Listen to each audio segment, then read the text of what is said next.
Entrepreneurs Enigma is a podcast for the ups and downs of entrepreneurship. So the wins and the fails that we all face being entrepreneurs, how we learn from adversity. Every week I talk to a different entrepreneur with a story to tell. I'm Seth Goldstein. Come with me on the journey. This is Entrepreneurs Enigma. Let's get started.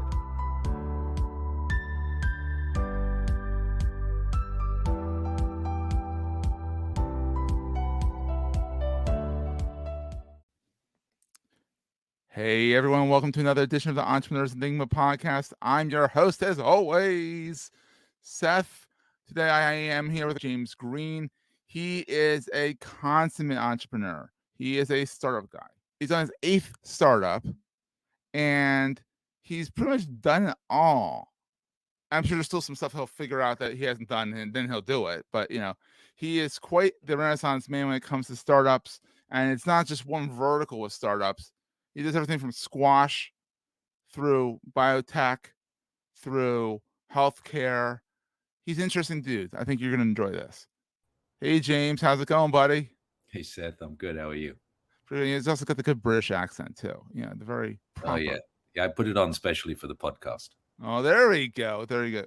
And also, did I see in your bio that you have a bachelor's in music in cello? Yeah, I was originally a musician. I was not surprised. Not surprised.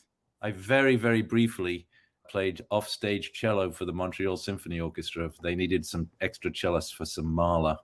And of course, why not? Let's throw that into the repertoire of what you've done. There you go. And he's not 100 years old either. He's done a lot. So you know what? I do feel like I'm 100 years old. Well, in all honesty, I mean, you do like to snowboard and you did take a tumble. So before the show, James was showing me a picture of his nerve damage where when he gets flushed, only half his face flushes. It's very interesting. Straight line right down the middle. It's very cool. Freaky. Hey, if you have to have some freakiness in the world, right? There you go. So how did this all get started? You grew up in the UK. You went to school in Canada. Yeah. You were a cellist. I think that's what the plural is, right? Or the word is cellist. Yeah. How did it all get started? How did you get into the entrepreneur space? Like how does someone get into 8 startups?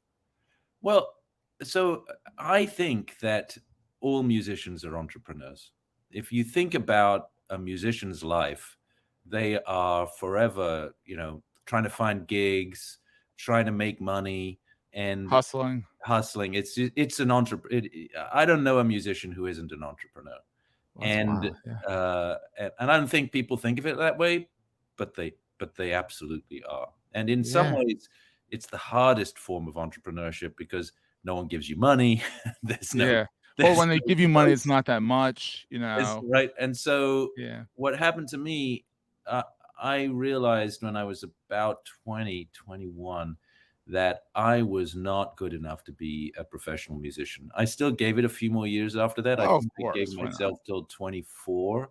But at 24, I realized that wasn't going to work out for me. And that's very introspective of yourself. I remember actually at 19 telling myself that I had till 24, which at 19 felt like a really long time and very old. You're younger. At this point, speed up. Perception speeds up. Yeah, it feels like I was still in diapers, but there you go. And so then I went, because I had nothing but music background. I mean, some DJing, and I was doing other kind of entrepreneurial things like that. Of course. I did have a DJ company that was doing about 4 or 5 parties a night on the weekend. So I had about 100 freelancers working for me. So I did have some entrepreneurial business, but I took an MBA at UCLA. Okay. That's all. And at UCLA, fantastic school. Yeah, and I think I got in because I was a musician. I had done all of these other things, and they were looking for diversity. Although the British who studied in Montreal, that was French, that does the cello, right? An MBA. That sounds that was the 1980s version of diversity. Yeah, diverse. Yeah. And that's how it started. I worked for a company that was doing startups, and then they told me I needed some corporate experience. I worked for the Walt Disney Company, but even in the Walt Disney Company, I did startup things. because they divorced Warner Brothers at the time, and then I traveled around the world setting up their subsidiaries for them. Oh, that's fun. And I learned a lot about how to run a business because each of these countries were little businesses, and I set them up for them. On the job training. Yeah. So spent 8 years doing that. And then I had my 15 minutes of fame. We released Toy Story, Pixar's first film. Yeah. Got to know, John Lasseter, who directed it, and his wife. And I was sort of the guy at Disney who thought it would do better than everybody else. Everyone thought it would be a little film. And I'm like, dude, it's going to be massive. Oh, it was massive. It was the first one was so much better than the next 4. And the other ones are good, but the first one. The punchline is I got to meet Steve Jobs, and he hired me. I worked for him directly at Pixar to manage the marketing of their movies. You worked directly for Steve Jobs. Wow, that was an experience. I did. Now, and you survived. No, I did not. It didn't last very long. I got hired and fired by Steve Jobs in the same year. Steve Jobs. It's an experience. It's something you can check off your bucket list. Working and getting fired by Steve Jobs. We're going to take a quick break, hear from our sponsors, and get right back to the show. Yeah. And then after all of that experience, I decided to start my first sort of what we would think of as a startup. But you can see that all of that experience, I was kind of doing startup-y things. Exactly. So you're kind of ready to do your own thing. Yeah. And then you ran something called Magnetic. I did. Was that the one where there was the ESPN line judge thing where is that the line thing? No, I'll walk you through them one by one. You walk me through it. No, that was a fun one that you had this line thing to figure out. The first one I did was called Sabella. That was like DoubleClick. It was an ad server back in It was good. We sold it to 24/7 Media in a bidding war between them and DoubleClick, actually. Oh, wow. You got into a bidding war. That's fun. Yeah. Oh, that was truly dramatic. I have to tell you. I mean, as I said to you before the call, if you can imagine it, I've experienced it at this point. I can imagine. You worked for Steve Jobs. That's a hell of an experience right there. Jeez. So that one, although it ended well, we sold it for $75 million, which is not bad we sold it in January of 2000 for $75 million. I owned 17% of the company. Not bad for a first hit go at bat. It was pretty good. But what happened was I was raising a round of financing. It was all going great. Everything done. The weekend before we were supposed to close, we got sued by DoubleClick for patent infringement. Oh, no. 2 weeks of cash left. And they sued me, and then no one wired the money because they said, change in condition. We didn't agree to invest while you were being sued by DoubleClick. And so I had 2 weeks cash, no money. I did an emergency round of financing. Another little trivia fact, it was led by Malcolm Turnbull, who ended up being Prime Minister of Australia. But there you go. Oh, that's all. You're collecting notable people like playing cards here. Yeah, that's right. We fought the patent. That happened in the first week in December. And then about 5 weeks later, we got bought by 24/7 Media. So, because they had a patent that they thought would stand up in court against the patent that DoubleClick did. Wasn't DoubleClick trying to buy you, though? They did. They sued us on Friday and tried to buy us on Monday, but they tried to buy us for $5 million. Oh, we sold for 75. So get lost, DoubleClick, and then DoubleClick was bought by Google, famously. So anyway, that IP is stuck around somewhere in Google, but it's somewhere out there. It's probably in Google somewhere. Yeah. So then I did another. Wasn't hugely successful. I think a wireless startup called Giant Bear. We sold to what was InfoSpace at the day. Oh, InfoSpace! I remember InfoSpace. Yeah. What did they change their name to? I forget. Who knows? They're not here anymore. And then the next one is what you were referring to, which was PVI, Princeton Video Image. That's the one. Yeah. Which was famous for inventing the first downline. Now, I didn't. At that point, my career had moved from being the entrepreneur to getting hired by venture capitalists to run their companies, which is that's kind of fun. Which is really what I have done for the last 20 years. So until they drop you in like a paratrooper. You drop in and you say, "Oh my God, this is a mess." Well, life is messy, so Life is messy, yeah. exactly. So you did the first downline thing, that was used at Yeah, ESPN. so that was exciting. So we did that, Yeah, and that ended up being sold to ESPN, so it's still that's right. around, which is great. So you can Uh, see that and you're like, "I built that." That's kinda cool. Like, "I yeah, built that." yeah. It could like, that's cool. Yeah, I think the most rewarding thing, not the money and all of those things, but the most rewarding thing is to see the thing that you built continuing to be used and to It's be useful in the universe. And PVI is a great example of that. I do want to emphasize that I didn't build that. Some really talented guys, ex-Intel guys mostly, built it, and I just came in and ran it, just for the Oh, record. well, fair enough, but you had your hand in it, which is kind of like you I helped get definitely it bought by ESPN, which got them a nice payday, I'm sure. I So, definitely had my I'm hand. sure they're happy about that. So, And then I did another fun one, which I really loved. It, again, not a huge outcome. The World Series of video games. ooh. We were the first large esports company. This is in like, oh God, 2008 maybe. Oh, so you're Um, before the times, yeah. yeah, we were early. This is a huge lesson in entrepreneurship. You can do things early, And sometimes they pan out, sometimes they're like, "Ah, it's and too they early." just yeah, you're just too early. Like way back in the 80s, for example, I had a company called DD Distribution that I was working with that did Wow. videotape rentals by Oh, mail. remember those? Oh, wow, By yeah. mail, it was like Netflix before there was Netflix, and it didn't And work because videotapes before there was DVDs. Oh yeah, my it didn't god. work because the videotapes were too expensive to ship. And they melt probably too. So anyway, so you can, timing is everything. It was Yeah, really fun. That was a really really good well. one. We did sell the company, Well, but that's good. So, you made something. then I took a year off actually after that. Well deserved, I'm sure after all this, you take a year off.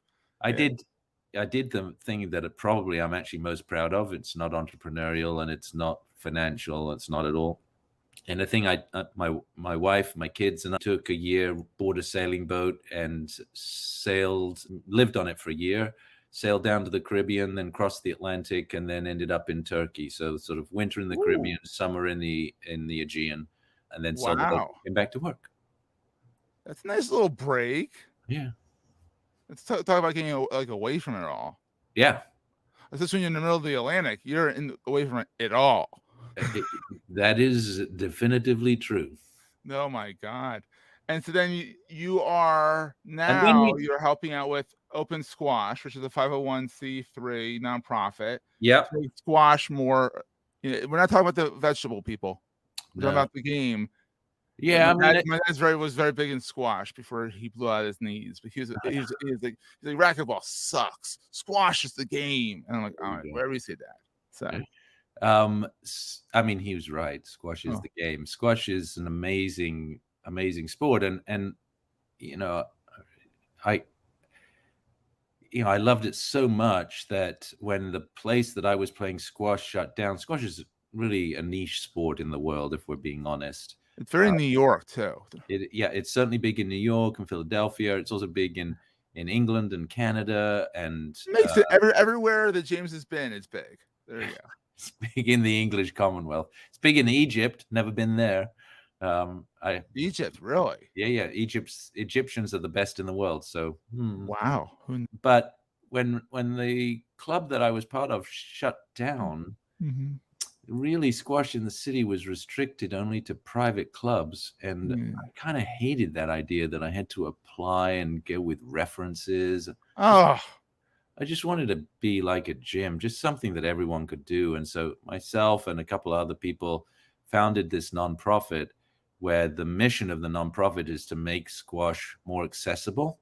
mhm. And we've opened our first location right in the middle of Manhattan, 39th between 5th and 6th. Oh, nice. And we're opening the second one. We're sold out at that location, by the way.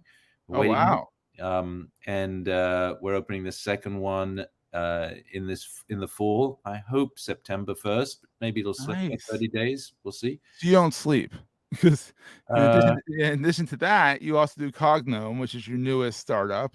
that is true. Oh my gosh. That one is not I haven't even publicly announced it. So here's the Oh, official hey. public announcement, which I'm fine. I'm not trying to hide it, but we haven't actually. You're not making a huge big deal about it yet. No, I'm not. So That's the cool one. What is Cognome? Like, can you explain it briefly? Because I yeah. am not even gonna try. I understand it, but trying to reiterate it, oh, forget it. So Cognome is a spin out of the Montefiore health system, which is Okay. a large health system here. When I say here, that's because where you're calling me from, in the Bronx, Oh, in New York. So I actually, as part of this, moved to the Bronx.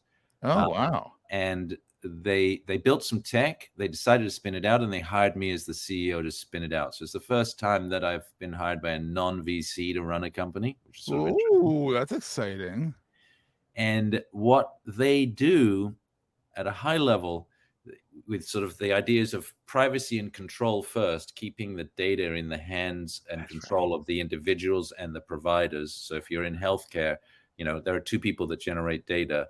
It is the patient, it's obviously your data, and the doctor. They're also helping create the data, right? So keeping that concept first, we are basically trying to do for healthcare data what Google did to the internet, which is safely to make it unlike Google, that seems to trip over itself constantly. Well, I'm not sure they trip over or they're just evil. One of the two.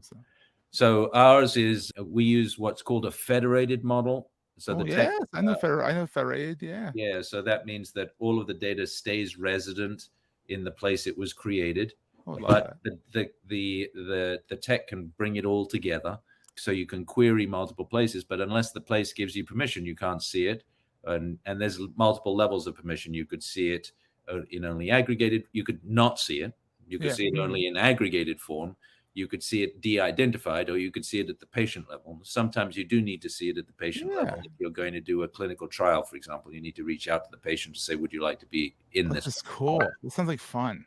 So it's kind of awesome. And if people want to sort of look up what it is an extension of, then there's an open source system that we've built a huge set of extensions. And I'm saying that the extensions are so big, it's like comparing a go-kart to a Formula One car. We're the Formula One car. Yeah.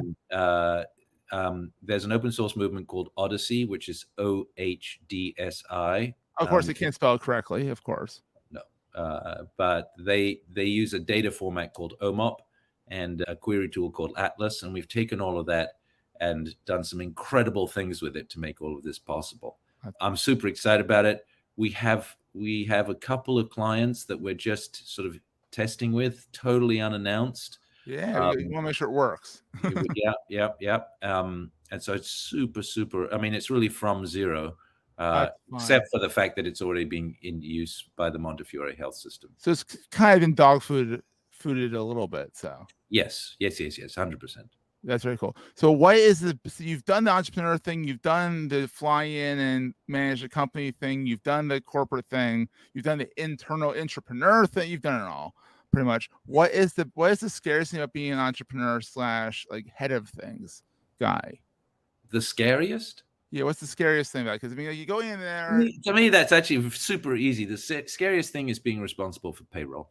And multiple times in my life, I have seen that cash is shorter than the runway that I need. And for sure, the scariest thing is seeing these people that I'm going to say that you love. I mean, this ends up being your family. And you don't know what's going to happen. I've had to fire friends. Just to give you like the worst example of that, one of the companies I was running, it was called Giant Bear. It was this mobile data company that was sold to InfoSpace. We lived through 9/11. Wow. And we had to shrink after 9/11 because the economy was shrinking and you couldn't sell, diddly squat anything. I ended up having to fire a guy who lost his brother, who was a firefighter in the towers. That's painful. It's just like, I mean, we're both crying. Like, it's just, so for sure, it's being responsible for payroll. And, the fallacy that sometimes you're in control of it because, not so much. No. That's for sure the scariest thing. But on the flip side, what's the best thing about being an entrepreneur? I've sort of said it already. The best thing is being able to step back and look at what you built and see it standing by itself.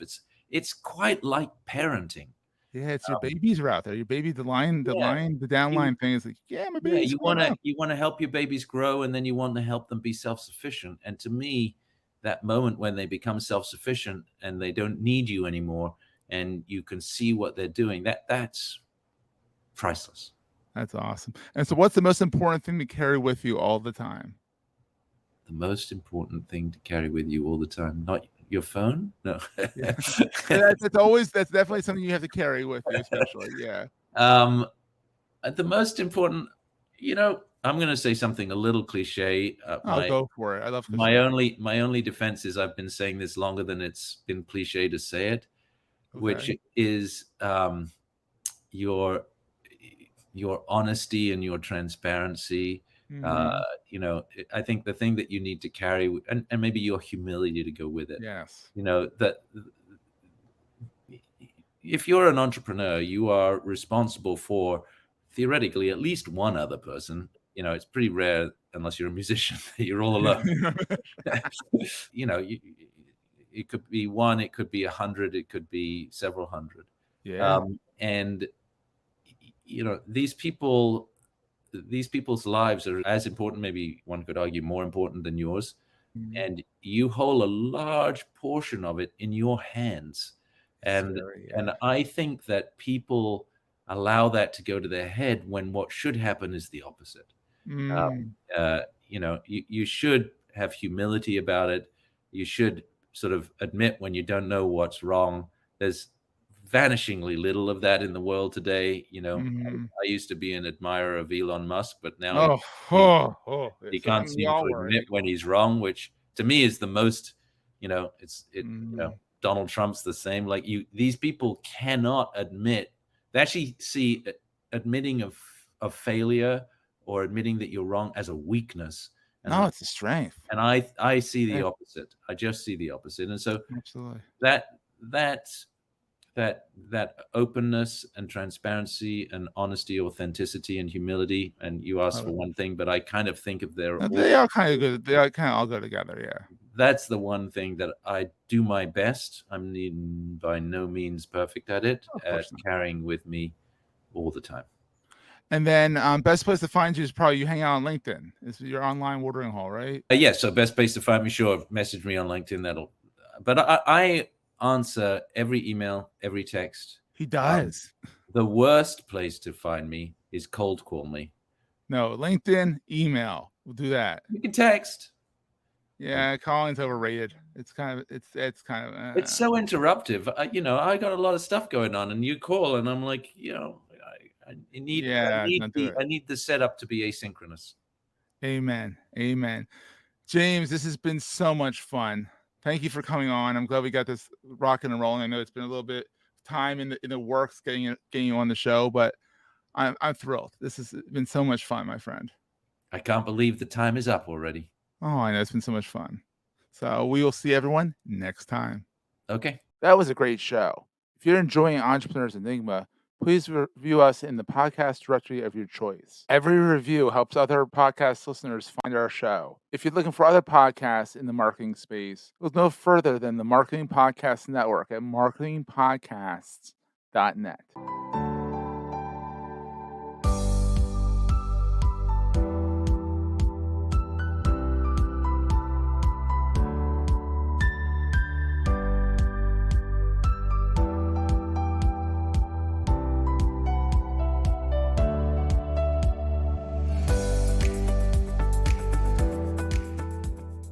Goldstein Media hopes you have enjoyed this episode. This podcast is one of the many great shows on the MPN Marketing Podcast Network.